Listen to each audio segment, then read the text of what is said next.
Wizards and Robots is about an artificial intelligence that lives in a time set in the future.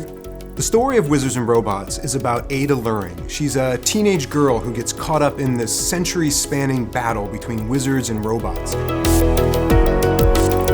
We had just met and we were talking about any number of things. We were both kind of geeking out about technology, and we started talking about, number one, robots, because I was building robots and that's what I do. I'm a roboticist. When I was working at Intel and I was fascinated by the growth of AI. And we were just having fun kind of throwing this around.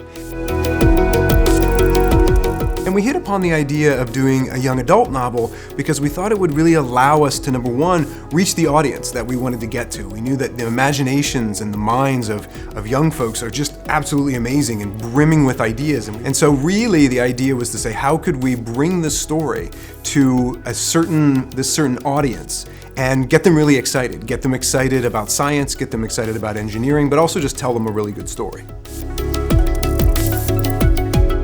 Collaborating with somebody like Will is super fun. He would come over my house and we would sit in my living room. It was really almost effortless and frictionless as we were going through and doing the creation. We'd come up with ideas, we'd throw it back and forth.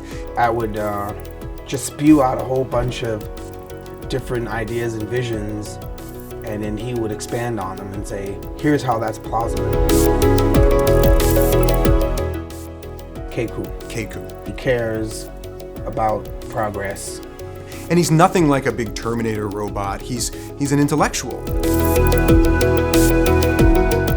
Charlie and the Chocolate Factory. The War of the Worlds. I loved it because it felt plausible. I like Willy Wonka.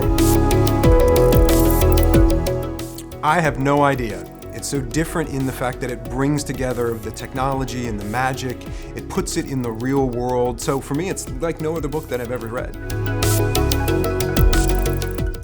I would say wizards, because the people that make the robots are some type of wizard. I definitely go with the robots. The wizards are kind of scary.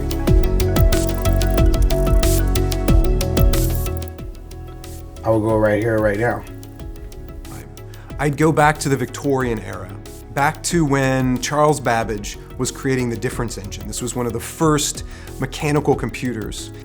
I've already time traveled. I chose this one. What are you talking about? Well, you didn't know that?